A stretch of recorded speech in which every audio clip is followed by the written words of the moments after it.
कक्षा 10 के विद्यार्थियों गुड मॉर्निंग। अपना चल रहा था छठा चैप्टर रासायनिक अभिक्रियाएं एवं उत्प्रेरक, जिसमें हम रासायनिक अभिक्रियाओं के बारे में अध्ययन कर रहे थे। अभी तक आपको संयोजन अभिक्रिया बताई। संयोजन मीन्स जुड़ना, जब दो या दो से अधिक पदार्थ आपस में जुड़ करके एक नया पदार्थ बनाते हैं, ऐसी अभिक्रिया को कहा जाता है संयोजन। कल उसका जस्ट अपोजिट यानी कि नंबर 2 अभिक्रिया है वियोजन या अपघटन। वियोजन या अपघटन का मतलब होता है टूटना, यानी कि जब कोई एक यौगिक टूट करके दो या दो से अधिक सरलतम अणु या पदार्थ बनाता है तो ऐसी अभिक्रिया को कहा जाता है वियोजन अभिक्रिया। ठीक है, कल बताया था कि वियोजन अभिक्रिया 3 प्रकार की होती है। ऊष्मीय वियोजन, नंबर 2 वैद्युत वियोजन, नंबर 3 प्रकाशीय वियोजन। अब हम आगे चलते हैं। तीसरी अभिक्रिया है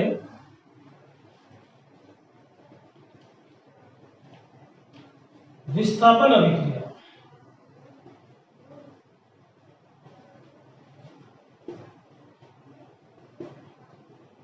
विस्थापन अभिक्रिया, विस्थापन का मतलब होता क्या है?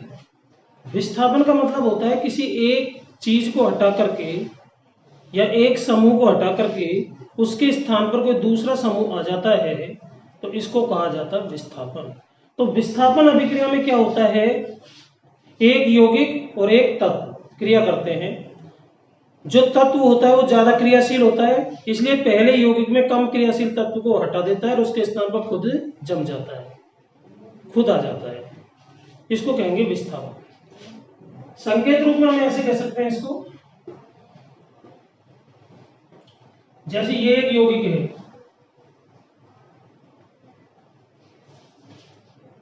ये एक तत्व है, इसको हम ऐसे इंडिकेट कर देते हैं ऐसे। ठीक है, यौगिक का नाम है मान लीजिए AB और इसका नाम है C। अब यहां पर ये C ज्यादा क्रियाशील है किससे? A से। तो ये C क्या करेगा, यहां से A को हटा देगा। ठीक है, A को हटा करके उसके स्थान पर खुद आ जाएगा। तो ये स्ट्रक्चर बनी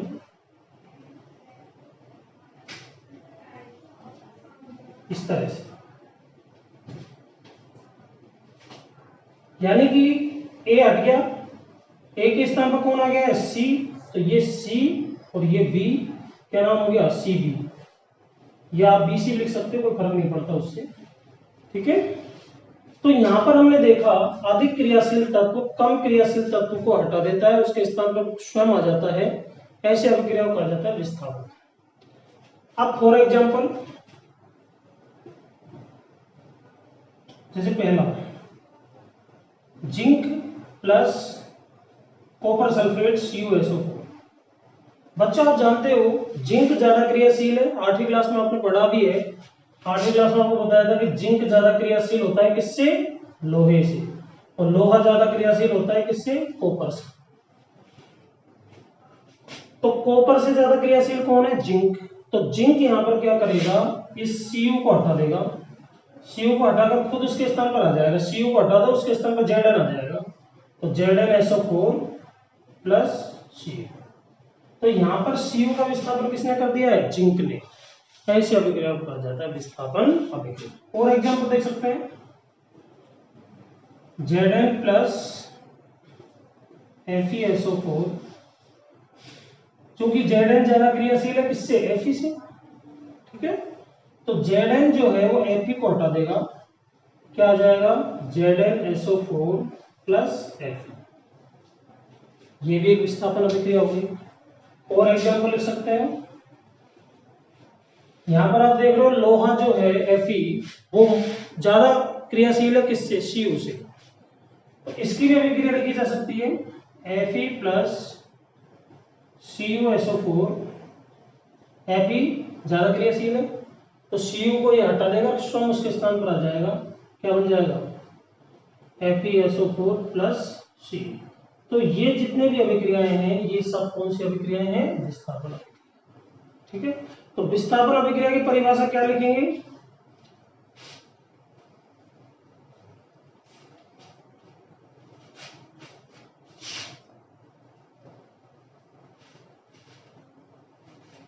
वह अभिक्रिया जिसमें अधिक क्रियाशील तत्व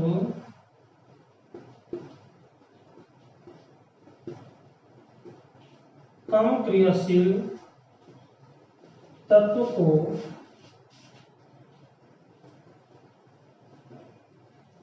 विस्थापित कर देता है, क्या कहलाती है? विस्थापन अभिक्रिया। तो ये विस्थापन अभिक्रिया की क्या हो गई परिभाषा, जिसमें अधिक क्रियाशील तत्व कम क्रियाशील तत्व को क्या कर देता है? विस्थापित, उसको कहा जाता है विस्थापन अभिक्रिया। ठीक है, बिल्कुल ऐसे ही है। जैसे मान लीजिए मेरे इस लेफ्ट हैंड में ये मार्कर है, राइट हैंड में ये डस्टर है। ठीक है, अब इस डस्टर मान लीजिए ये ज्यादा क्रियाशील है किसकी अपेक्षा? मार्कर की अपेक्षा। तो ये इसको हटा देगा और खुद उसके स्थान पर आ जाएगा, यानी कि जो राइट साइड में चीज थी वो लेफ्ट में आ गई है, लेफ्ट वाली राइट साइड में आ गई है। इस तरह की अभिक्रिया को कहा जाता है विस्थापन अभिक्रिया, डिस्प्लेसमेंट रिएक्शन। ओके,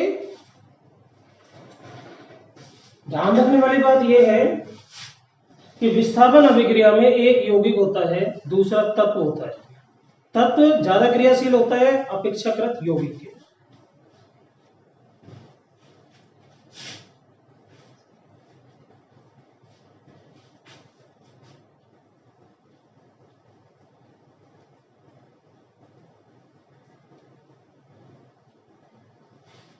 नेक्स्ट अभिक्रिया आती है द्विविस्थापन अभिक्रिया,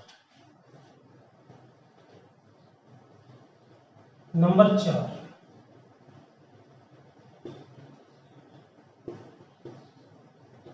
द्विविस्थापन अभिक्रिया। द्विविस्थापन, इससे पहले जो अभिक्रिया में पढ़ी हमने 3 नंबर पर विस्थापन, और ये अभिक्रिया द्विविस्थापन। सिर्फ एक शब्द का अंतर है, द्वि लग गया इसमें। द्वि मीन्स 2, अर्थात द्विविस्थापन अभिक्रिया के अंदर 2 समूहों का विस्थापन होता है, यानी कि विनिमय होता है, एक्सचेंज होता है। पहले समूह के स्थान पर दूसरा आ जाता है, दूसरे समूह के स्थान पर पहला आ जाता है। ऐसे अभिक्रिया को कहा जाता है द्विविस्थापन। तो इसमें क्या होता है? वह अभिक्रिया जिसमें मूलकों, मूलक आप जानते ही हो, धनायन और ऋणायन 2 तरह के मूलक होते हैं, अम्लीय क्षारीय जिन्हें कहते हैं हम। धनायन को क्षारीय कहते हैं और ऋणायन को अम्लीय कहते हैं। तो वह अभिक्रिया जिसमें मूलकों की परस्पर विनिमय से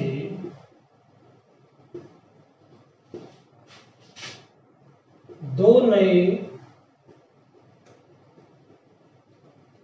यौगिकों का निर्माण होता है, कौन सी अभिक्रिया कहलाएगी? द्विविस्थापन। ये इसकी डेफिनेशन। अर्थात 2 मूलक, उनका आपस में क्या हो गया? एक्सचेंज। एक्सचेंज तभी संभव होगा जब दोनों क्या होंगे? यौगिक होंगे, कंपाउंड होंगे। तो बच्चों ध्यान देने वाली बात यह है कि विस्थापन अभिक्रिया में तो एक यौगिक और एक तत्व भाग लेता है, जबकि द्विविस्थापन अभिक्रिया में दोनों यौगिक भाग लेते हैं। तो इसका जब भी आपको एग्जाम्पल देना है, कोई भी एग्जाम्पल आप दे सकते हो, उसमें दोनों यौगिक लिए जाएंगे। जैसे मैं एक एग्जाम्पल दे रहा हूं,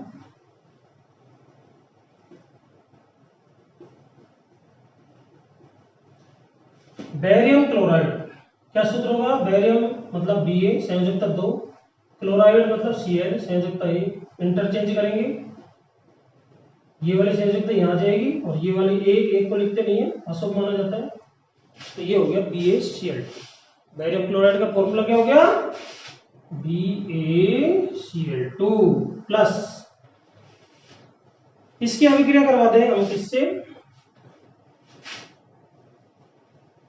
सिल्वर ब्रोमाइड से करवा देते हैं, सिल्वर ब्रोमाइड AgBr। अब आप क्या करोगे, देखो ये धनायन है, ये ऋणायन है, ओके, ये धनायन है, ये ऋणायन है। अब मैंने बताया कि इसमें मूलकों का परस्पर क्या हो जाता है, विनिमय हो जाता है, अर्थात इस धनायन के स्थान पर तो ये धनायन आ जाएगा, अर्थात Ba हट जाएगा, उसके स्थान पर क्या आ जाएगा, Ag।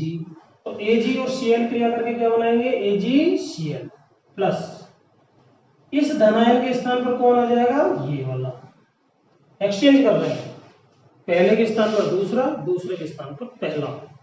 तो Ba के स्थान पर तो आ गया कौन, Ag यानी कि सिल्वर, और सिल्वर के स्थान पर चला जाएगा Ba, तो Ba यहाँ पे चला जाएगा तो क्या बन जाएगा, BaBr2।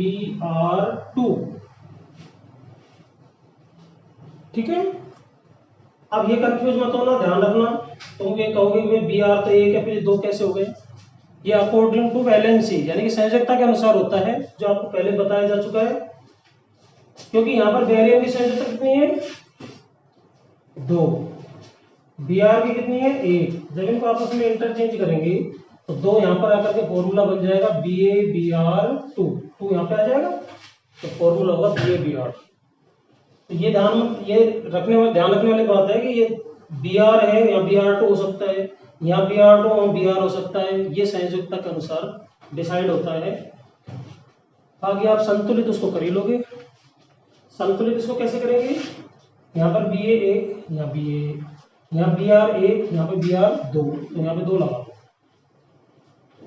अब क्लोरीन यहाँ 1 है, यहाँ 2 है, तो यहाँ पे 2 लगा दो। अब ये संतुलित रासायनिक समीकरण हो गई, ओके, ठीक है। तो यहाँ पर मूलकों का विनिमय हो रहा है, इसलिए इसको कहेंगे द्विविस्थापन अभिक्रिया। और इसका एग्जांपल लिख सकते हैं, जैसे BaCl2 प्लस Na2SO4 यानी कि सोडियम सल्फेट, इसकी अभिक्रिया इससे करा दो, Na और Cl क्रिया करके Na1Cl1 NaCl प्लस Ba और SO4 क्रिया करेंगे। Ba आप जानते ही हो 2 संयोजकता होती है, सल्फेट की भी 2 होती है, 2 से 2 हट जाता है, समान संयोजकता होने पर फॉर्मूला बन जाएगा BaSO4। यह अवक्षेप के रूप में प्राप्त होता है, यानी कि जब इन दोनों अभिक्रियाओं को दोनों पदार्थों की अभिक्रिया करवाते हो तो BaSO4 पेंदे में जमा हो जाता है। जो पेंदे में जमा होता है उसको कहते हैं अवक्षेप। क्या कहते हैं, यानी कि यहाँ पर जो BaSO4 है ये क्या है, अवक्षेप। तो इसको नीचे की तरफ इंडिकेट करते हैं, यानी कि पेंदे में जमा हो जाता है ना। गैस के लिए तो इस तरह का एरो लगा दो, गैस हमेशा ऊपर की ओर जाती है तो ऊपर की तरफ एरो, अवक्षेप नीचे जमा होता है इसलिए नीचे की ओर। ठीक है, तो ऐसी अभिक्रिया जिसमें मूलकों के विनिमय से 2 नए पदार्थ बनते हैं उस अभिक्रिया को कहा जाता है, कौन सी अभिक्रिया, द्विविस्थापन। ठीक,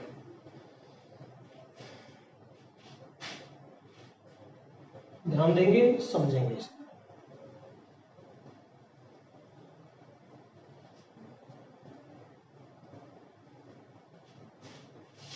अब हम चलते हैं आगे।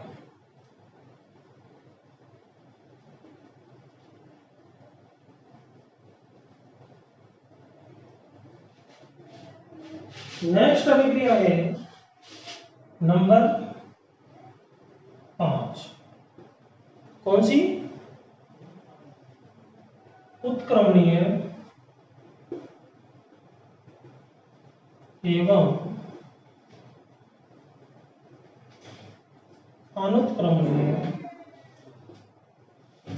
अभिक्रिया।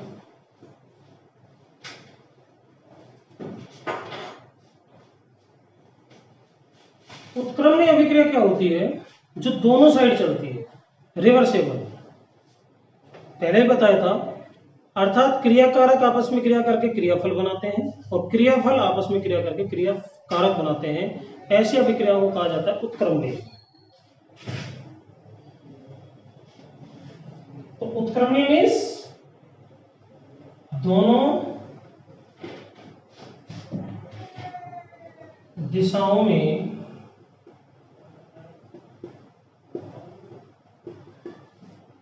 होने वाली अभिक्रिया। इसका चिन्ह कैसे लगाएंगे? ऐसा,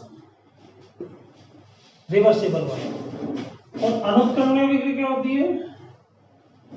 एक साइड, एक दिशा, यानी कि सिर्फ आगे की ओर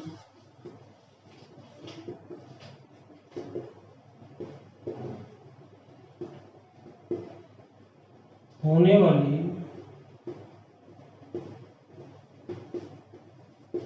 अभिक्रिया। ये सिर्फ आगे की ओर चलती है, अर्थात क्रियाकारक आपस में क्रिया करके क्रियाफल बनाएगा, परंतु क्रियाफल वापस क्रियाकारकों में विभक्त नहीं होगा।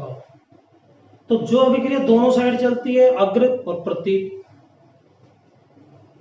फॉरवर्ड बैकवर्ड, वो तो हो गई उत्क्रमणीय।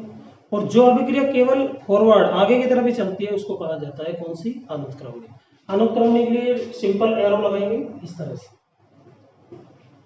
और उत्क्रमणीय के लिए रिवर्सिबल साइन से लगाएंगे उत्क्रमणीय का चिन्ह। अब इसके एग्जाम्पल देखते हैं। जैसे इसके एग्जाम्पल देखें हम, N2 प्लस H2, नाइट्रोजन और हाइड्रोजन की जब अभिक्रिया करवाते हैं, अगर इसमें कोई उत्प्रेरक हम काम में नहीं लेते तो ये अभिक्रिया दोनों साइड चलती है। N2 और H2 दोनों अभिक्रिया करके क्या बनाएंगे? NH3 बनाएंगे। तो इन्होंने अभिक्रिया करके बनाया NH3, और NH3 वापस विभक्त हो जाएगा किसमें? N2 और H2 में। तो यहां पर इस तरह का चिन्ह प्रयोग किया जाएगा, अर्थात यह अभिक्रिया आगे की दिशा में चल रही है, पीछे की दिशा में चल रही है। तो यह एग्जांपल हो गया किसका? उत्क्रमणीय अभिक्रिया। तो समझ में आ गया होगा, जो अभिक्रिया दोनों दिशाओं में चलती है उसको कहते हैं उत्क्रमणीय अभिक्रिया। अब अनुत्क्रमणीय, अनुत्क्रमणीय तो कोई भी एग्जांपल दे सकते हैं, जैसे C+O2 क्या बना? CO2। H2 प्लस O2 क्या बना? H2। ये सभी अभिक्रिया असंतुलित है, ध्यान रखना। एग्जाम में जब भी आप किसी अभिक्रिया का उदाहरण देके आओगे तो उसको संतुलित करना जरूरी होगा, वरना आधा नंबर कट हो जाएगा। 2 नंबर की अभिक्रिया है तो आधा नंबर कट, 1.5 नंबर मिलेगी। तो प्रत्येक रासायनिक अभिक्रिया को संतुलित करना जरूरी है, ठीक है। तो ये हो गई आपकी उत्क्रमणीय और अनुत्क्रमणीय अभिक्रिया। तो अब तक हमने कौन कौन सी अभिक्रिया पढ़ी? संयोजन, वियोजन, विस्थापन, द्विविस्थापन, और ये 5वें नंबर की अभिक्रिया थी उत्क्रमणीय और अनुत्क्रमणीय। ठीक है, तो आज इतना ही करेंगे, इसके बाद नेक्स्ट लेक्चर में। धन्यवाद।